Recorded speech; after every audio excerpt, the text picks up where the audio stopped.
Good morning and welcome back to Coworking with Iris. Today I'm talking with Kat Johnson and I'm really excited to be talking to Kat. She is doing some great work around creating content, and Kat is a fan of coworking. She's a coworking fangirl and has been coworking at the same coworking community that I've been working out of for a long time.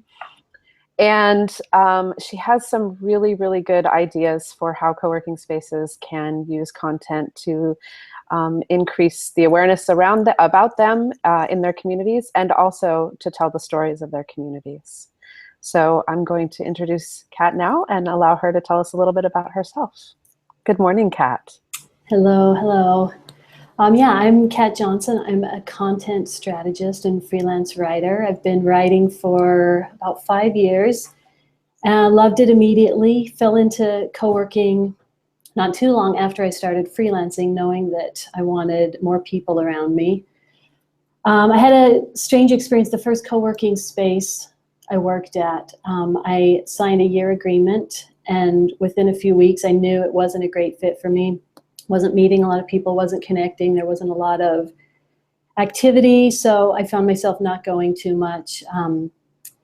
But then after my year was up, I went over and met Iris and Jeremy, and I walked in knowing that I didn't need Wi-Fi and a desk, but that I needed community, and was like, here I am, this is what I want. And you two were both like, yeah, you're here, this is us. And I've been here, for years. It's been great, and advocate not just for co-working, but for community co-working. That's really important to me. That human angle, the connections, the mutual support. Yeah, so happy to be here. Yeah, awesome.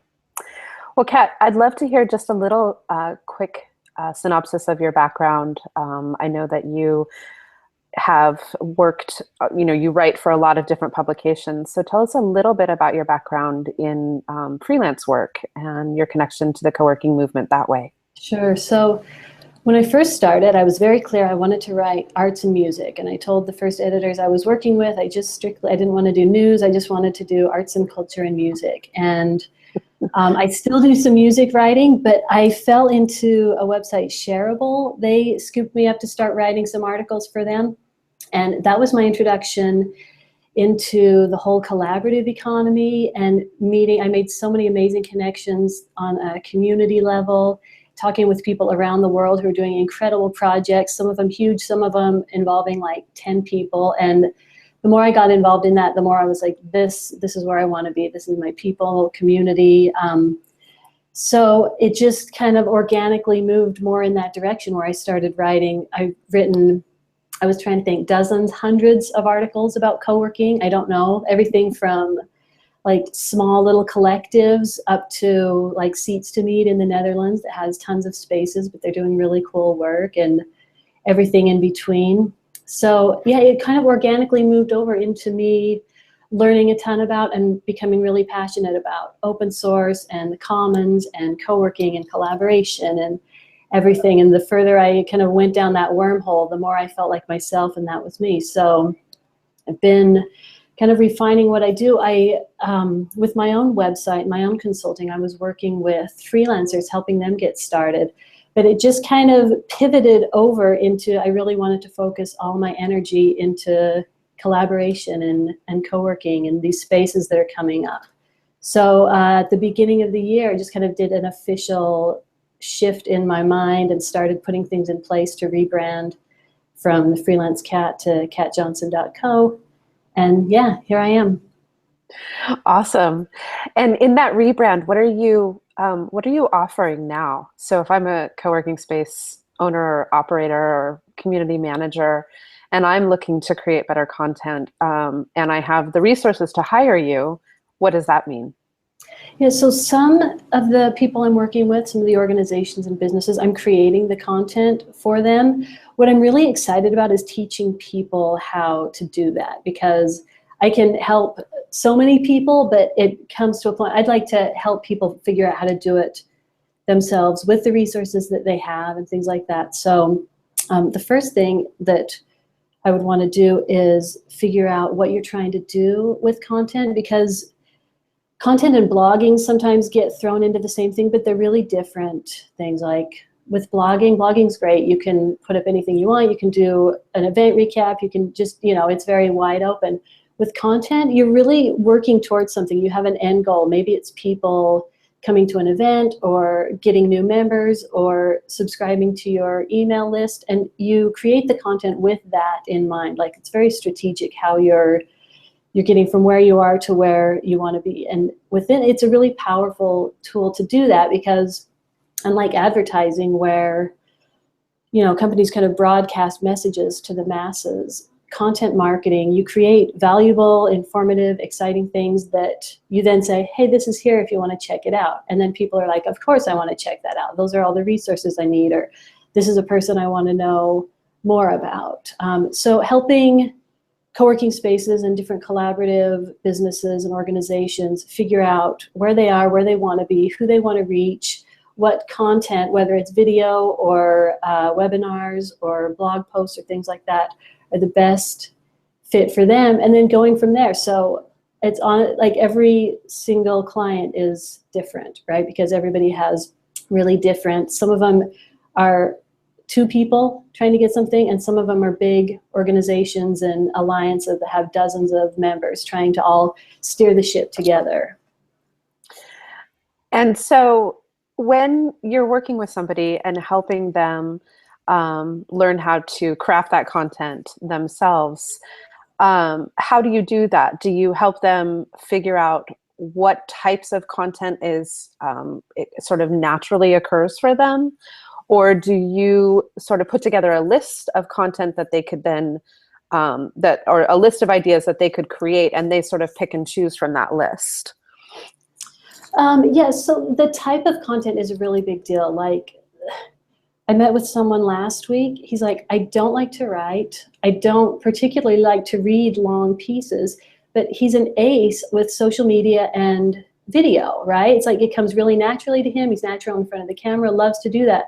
So it's like, well, let's focus on that. It's not, we don't need to turn you into a writer. If there's someone on your team who wants to be creating blog posts and stuff, great, we can pull that into the mix. But if video is your thing, you can totally go all in on that. Like, there's a school of thought within content marketing that you should go all in on one platform initially, and then from there, once that's well established, then you can, add a podcast or add something like that.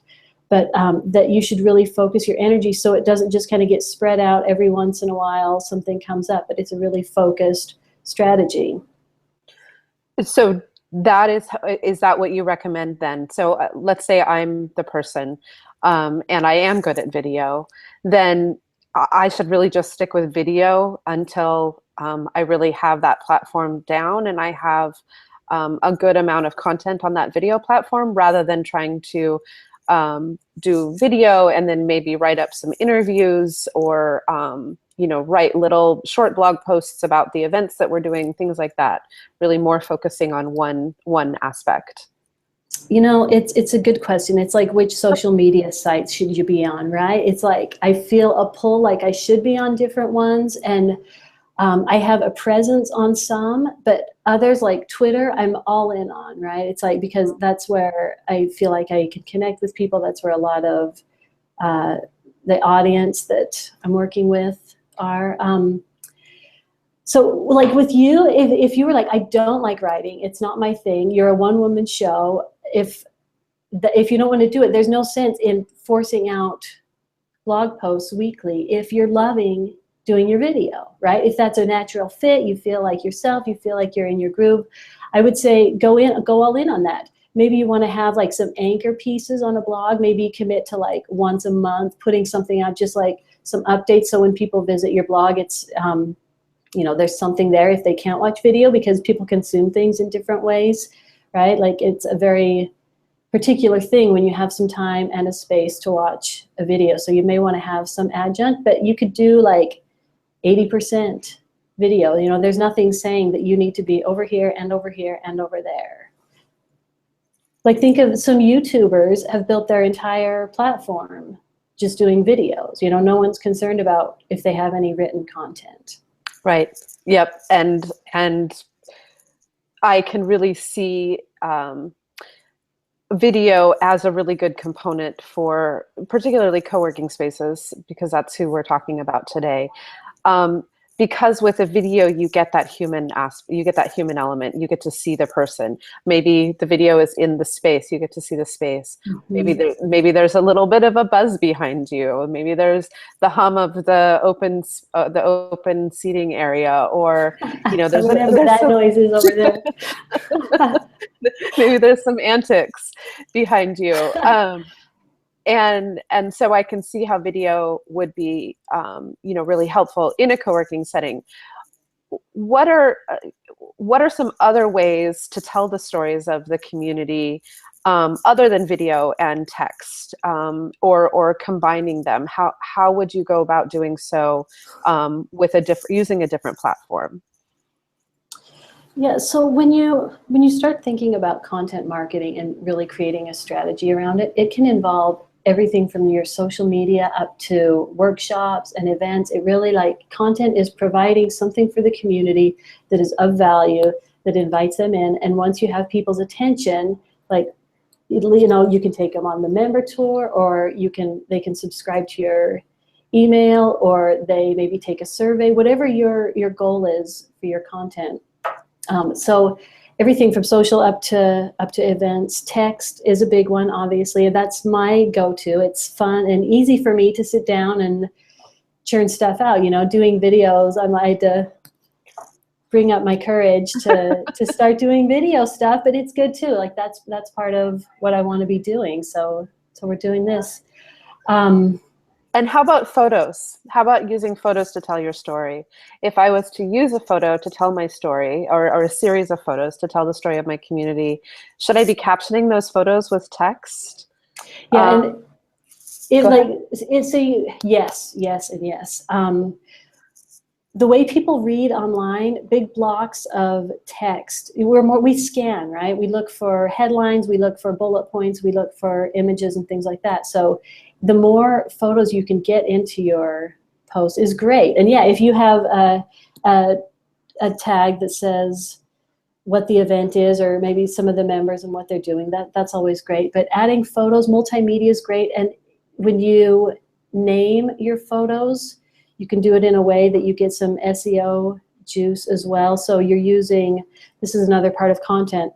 You have keywords that's like, say you're in a crowded market, you're trying to get to some Google rankings for co-working in San Francisco or something, right? It's really crowded. So you're using your headline, you're using your keywords in your writing, or even in your video descriptions, you're making sure to get those keyword phrases that you want in there, like co-working in San Francisco, if that's what you're going for. And then with your photos, you can name them in a way that's like co-working in San Francisco with hyphens between each word. Also adds to Google juice. Google loves multimedia, so breaking it up like that. So yes, photos, absolutely. And there's some great, there's a post going around about making sure you have, it's not just a post. There's a lot of people understand, make sure you have people in your photos, especially like as all of these corporate spaces come up. It's like, these places are amazing, they're stunning, they're beautiful, and they're completely empty,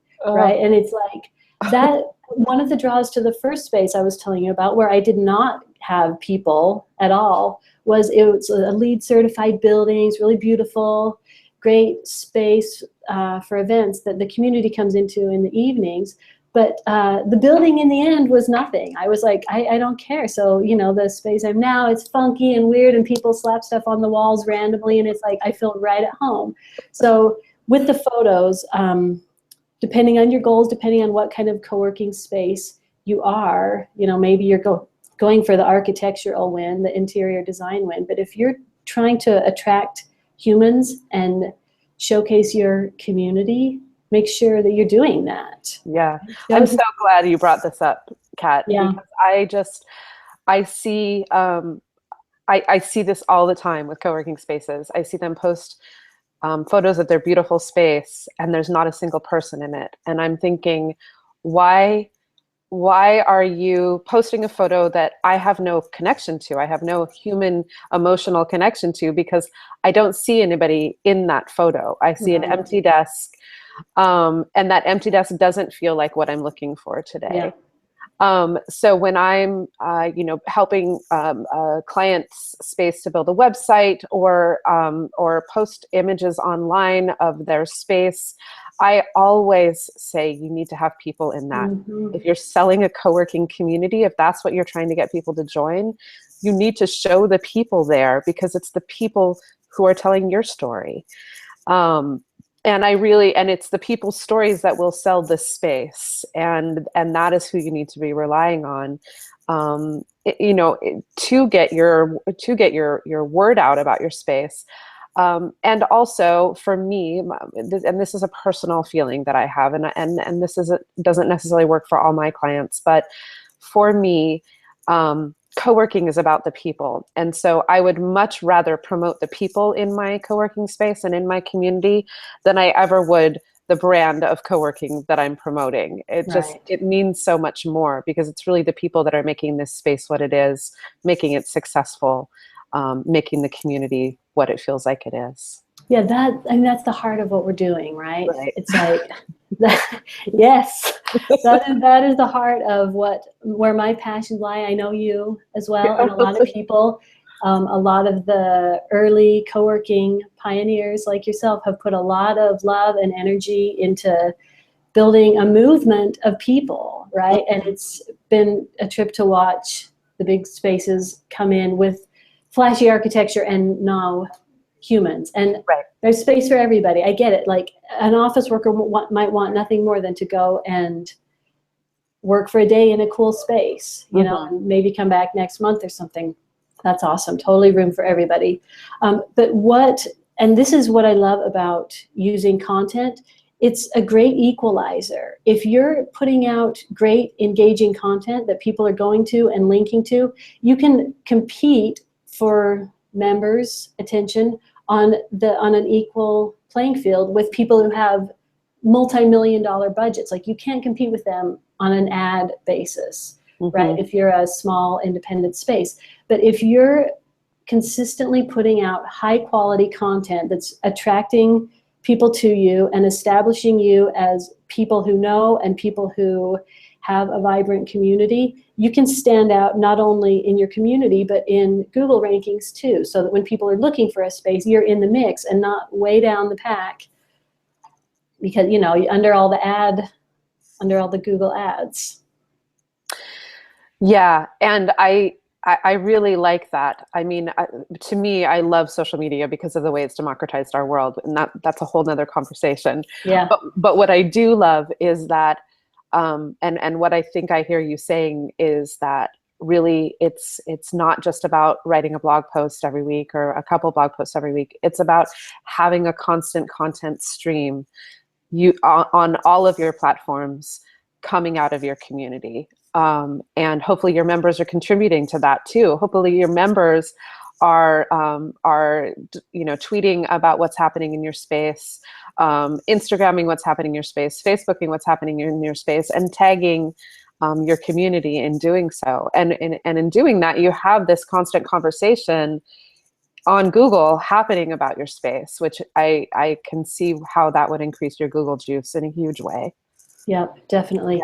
Yeah. And when you start designing a content strategy, when it comes time for a post, you're not sitting down thinking, okay, what should we post? You have an editorial calendar in place, like 2 months ahead of time. Say you have a new product launch or a big event or an open house or something that you're promoting. You're creating content leading up to that that's all pointing people in this direction, right? You get very strategic and you have things in place, so it's never just one-offs, which one-off blog posts are great. You sit down and I have something to say, you churn it out and post it. Great. It's like, it's what attracted me. That immediacy is what attracted me to blogging in the first place. Like, I have a thought and I shared it, and now anyone can access it.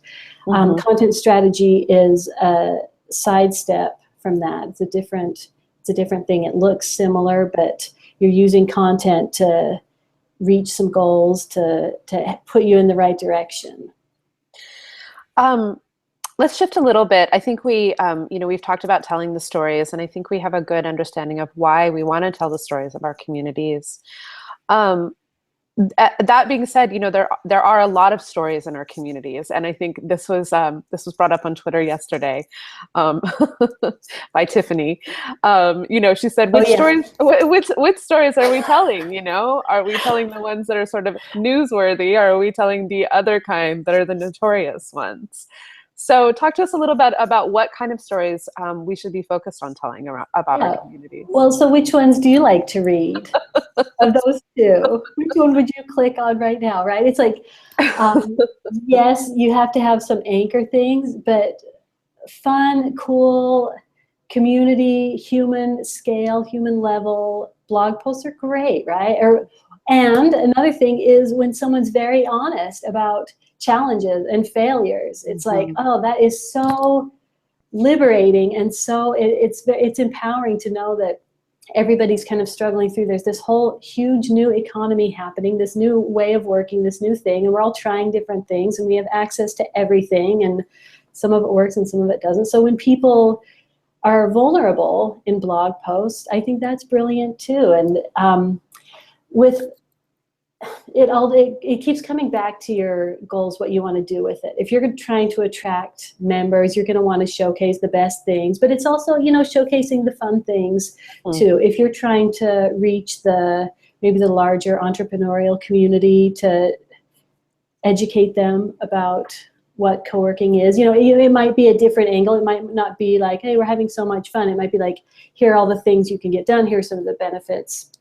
This is why it's important in our neighborhood, like pulling out the specifics of your situation and your space, and showcasing those.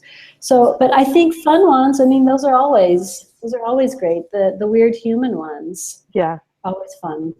Yeah. And I think those help to tell the story of your brand and the character of your community in such a more real and touchable or feelable way than any of the thought through blog posts or news articles that you could potentially come up with. Um, so for the space that we're members of, I think that those stories are going to help people understand that this is a very vibrant, very involved, and yet also quirky community. Mm-hmm. And so that expectation is there when you walk in the door.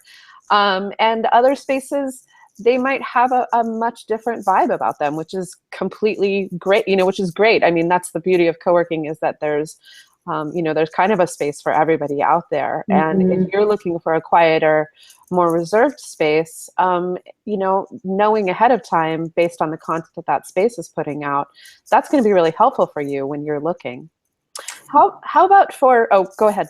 I was just gonna say, yeah, when you asked me to think of 3 points to get people started, the very first one is knowing your audience, like defining your audience. Because if your content strategy is more internal, like you're reaching existing members to, for whatever reason, to engage them more, to share resources, to help them elevate their own businesses, that's going to look different than if you're trying to reach prospective members.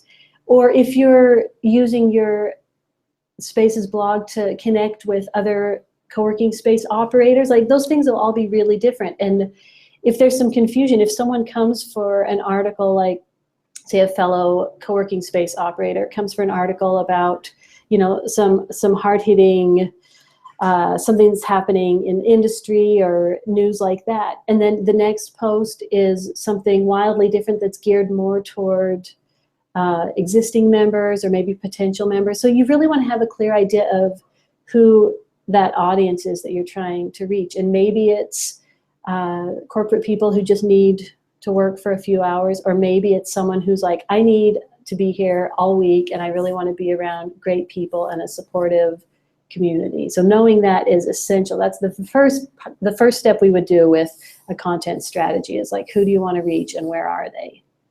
Yeah, that's great. What's the second thing you would say? Second, I like how I segue that. I love that. That's my interviewer self. The second one I talked a bunch about is having a goal, like knowing what you're trying to do. And within each post or video or whatever, you should have a call to action. Maybe it's subscribe to my email list. Maybe it's book a tour. Maybe it's take our annual survey or something. But you want to, if content doesn't, then it's not. I was going to say, if you're not asking them to do something, it's not a huge ask, but it's like a call to action, inviting people a next step. That's one of the things that separates content from just blogging, where you're just sharing. And then the third thing is to start with the resources you have and what you already do. We touched on this earlier, but if writing is your thing, go with writing, and don't feel like it has to be the greatest post ever in the world, because that will you'll never do it, right? Don't feel like you have to have that your video production has to be top of the line. You have to bring in some pros and teams and all the lighting and everything. If you're like with you, if in 6 months or whatever, you're like, I'm going all in, this is great, then you can, figure out what kind of other tools you need and production teams and everything like that, if it's proving. But it's like it's the lighter, quicker, cheaper. Start, do something, get it going, and then you can grow from there. So I just really encourage people, start with the resources and the people you have on your team. When you're creating content, it's the idea of like, I can create content for some people, but I can't create content for everyone, right? I don't have time in my week to do that. So it's about empowering people. Like, who do you have on your team who might already be potentially a good blogger, content creator that way? Video, who's better at social media than what you have now? Who would be great at doing a workshop for members? Who, just pulling from the resources that you already have. Yeah. So I want to switch gears a little bit and look at this from a brand new space's perspective. So an operator is just opening their space. They might have a small community that they started out with, or they might have started to build a small community, but they're looking to get both the Google juice, but they're also looking to get local press oftentimes in their outside community so that people can hear more about them being there. They need to educate the market.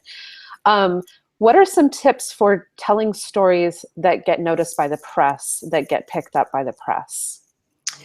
So the big takeaway with dealing with the press is that their job is not to promote you. Their job is to share interesting information with the public.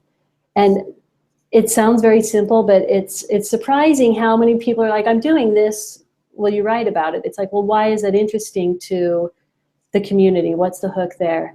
So, as our friend Ashley Proctor once said, she's like, the fact that an art gallery is having an art show is not news. Right? It's like you go layers below that. It's like, who is the artist? What's their angle? What's their passion? Things like that. So translating that to a co-working space, what is it that distinguishes you from other co-working? If you're the only one in town, you're kind of in a great spot because they're just going to write about you because there's this new thing happening and everything you do is going to be interesting. But then as the movement continues to grow, you get into that space where it's overlapping with your unique value proposition, right? It's like, what makes you stand apart from everyone else, and really keying in on that, bringing out the humanness in that. People aren't interested in, I want to say numbers, but a lot of reporters want to write about square footage. Yeah. But, it's like find like where's the humanness in the story? What is it about your space? Why is it of value to the community? Tell the story of someone whose life was transformed. You could find a whole bunch of us when they started co-working. Right? Like, start tuning into that. That becomes more, there's a lot more there than just the fact that you exist.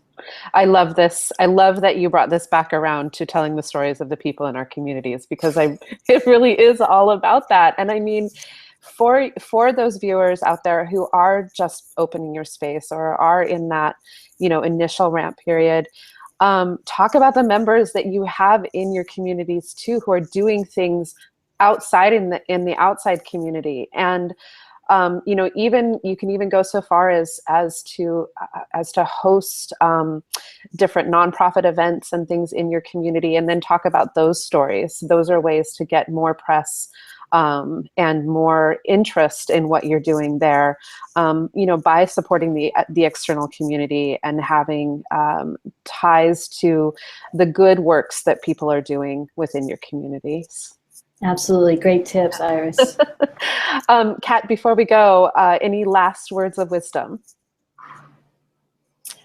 I would just say, really consider the powerful tool that content is. It looks like blogging and making videos, but it's an insanely powerful tool for reaching people and connecting with people. And I would consider giving some time and energy in your own space to how you can use content to reach some of your goals. Awesome. Yeah. And how can people get a hold of you if they want to, Kat? Yeah, so you can reach me. I'm on Twitter, just @Kat Johnson. And you can reach me through my website, katjohnson.co. Those are probably the best ways. I'm awesome. On LinkedIn and Facebook, but those are the two good ones. Wonderful. Well, thank you so much for talking with me. Thanks, Iris. Today, it was a blast. Yep. It was lovely. Yeah. All right. And thank you for tuning in today. And if you have any more questions for Kat, she is just a wealth of knowledge and always willing to share. I love having conversations with her. Next week, I'll be talking with Drew Jones out of Austin, Texas, about what the corporate world can learn from co-working. And we all see corporations looking to be more nimble and be more collaborative. And those of us in the co-working world, we think that we've got something to share with them. So Drew is actively doing so with some of the projects that he's working on. And I'm really looking forward to speaking with him about that. I'll see you next week.